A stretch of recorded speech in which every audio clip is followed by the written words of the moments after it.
हाय दोस्तों, नमस्कार। स्वागत है मेरे इस YouTube चैनल में जो देता है सरकारी नौकरियों की सबसे फास्ट व तीव्रतम अपडेट। आज का यह वीडियो उन सभी अभ्यर्थियों के लिए है जो एक सपना देख रहे हैं आरपीएफ में कांस्टेबल या एसआई बनने का। तो रेलवे ने अपने जो भर्ती नियम है उनमें महत्वपूर्ण बदलाव किए हैं।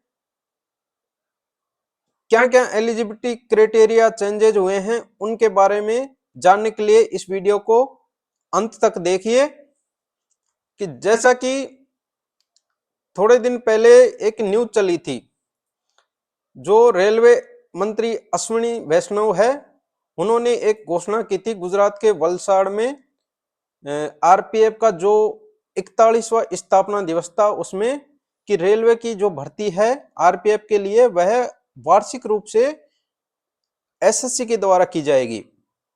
क्योंकि अन्य पदों के लिए जो भर्ती है रेलवे की वो आरआरबी करवाता है, लेकिन आरपीएफ की भर्ती आरपीएफ डिपार्टमेंट खुद करवाता था, लेकिन आगे से यह एसएससी के द्वारा की जाएगी। वह इसी क्रम में आगे बढ़ते हुए रेलवे ने इसके जो एलिजिबिलिटी क्राइटेरिया है उसमें बदलाव किए हैं। आइए जानते हैं उन सभी के बारे में।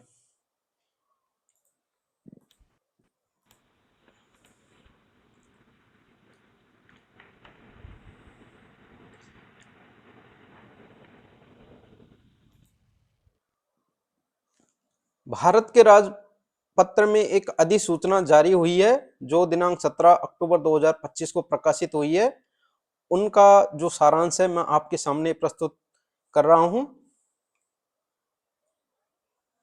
तो जो नियम है उनमें जो महत्वपूर्ण बदलाव किए हैं उसका जो पहला महत्वपूर्ण बदलाव वह यह है कि जो पदों का विभाजन है वह दो कैडरों में कर दिया गया है। एक तो एग्जीक्यूटिव कैडर, दूसरा non executive cadre. Executive cadre में कांस्टेबल एग्जीक्यूटिव व सब इंस्पेक्टर एग्जीक्यूटिव होंगे। इसके अलावा नॉन एग्जीक्यूटिव कैडर में एंसिलरी टेक्निकल स्टाफ होंगे, जैसे cook, barber, tailor, sweeper, clerk आदि। दूसरा जो बदलाव किया है वह किया है शारीरिक मापदंडों में। शारीरिक मापदंडों में जो एग्जीक्यूटिव कैडर के मेल कैंडिडेट है उसके लिए हाइट 170 सेंटीमीटर कर दिया गया है। चेस्ट 80 से 85 सेंटीमीटर रिक्वायर्ड होगा। फीमेल कैंडिडेट के लिए जो हाइट है वह 157 सेंटीमीटर होगी। इसके अलावा जो नॉन एग्जीक्यूटिव कैडर है उनके लिए हाइट 165 सेंटीमीटर चाहिए होगी। चेस्ट 80 से 85 सेंटीमीटर चाहिए। एक महत्वपूर्ण छूट है वह है 20 वर्ष से कम आयु वाले कैंडिडेट्स के लिए, कि उनको हाइट में 2.5 सेंटीमीटर व चेस्ट में 5 सेंटीमीटर की छूट दी जाएगी। वो इस आधार पर दी जाएगी कि मेडिकल बोर्ड ये रिकमेंड कर देगा कि आगे की जो उम्र है उसमें यह जो हाइट व चेस्ट गेन कर लेंगे। इसके अलावा महिला व आरक्षित वर्ग के जो उम्मीदवारों के लिए सेंट्रल आर्म्ड पुलिस फोर्सेज में जैसी छूट दी जाती है वह छूट भी इस भर्ती में लागू होगी। बात करें हम आयु सीमा व योग्यता की, तो सब इंस्पेक्टर एग्जीक्यूटिव के लिए आयु सीमा 20 से 25 वर्ष होगी। शैक्षिक योग्यता जो स्नातक चाहिए। कांस्टेबल की बात करें तो आयु सीमा 18 से 23 वर्ष कर दी गई है। वही शैक्षिक योग्यता हाई स्कूल या समकक्ष मतलब 10वीं पास चाहिए होगा। अदर देन एग्जीक्यूटिव पदों की बात करें तो उस पद की कैटेगरी के अनुसार उसकी शैक्षिक योग्यता चाहिए, जिसमें कुछ विशेष स्किल भी वो मांग सकते हैं। इसके अलावा आयु सीमा 18 से 25 वर्ष रहेगी। भर्ती प्रक्रिया की बात करें तो अब आरपीएफ खुद भर्ती नहीं कराएगा। अब एसएससी सीपीओ एसआई व एसएससी जीडी के साथ इनकी भर्ती आएगी। और जो नॉन एग्जीक्यूटिव पद है उनकी भर्ती आरपीएफ खुद करवाएगा, जैसा अभी करवाता आ रहा है।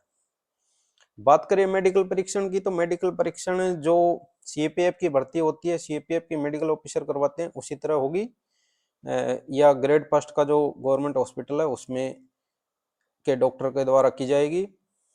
अगर बात करें अदर देन एग्जीक्यूटिव कैडर का, तो मेडिकल पहले की तरह ही आरपीएफ का डिपार्टमेंटल मेडिकल ऑफिसर करेगा। तो हमने सभी जो महत्वपूर्ण चेंजेज है वो जान लिए हैं। अगर हम सारांश रूप में बात करें तो आरपीएफ के जो रूल है 1987 के, उनमें जो बदलाव किए हैं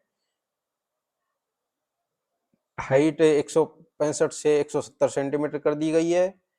कांस्टेबल एग्जीक्यूटिव के लिए एज लिमिट है वह 18 से 23 वर्ष कर दी गई है। सीएपीएफ जैसी मेडिकल और भर्ती प्रक्रिया लागू कर दी गई है।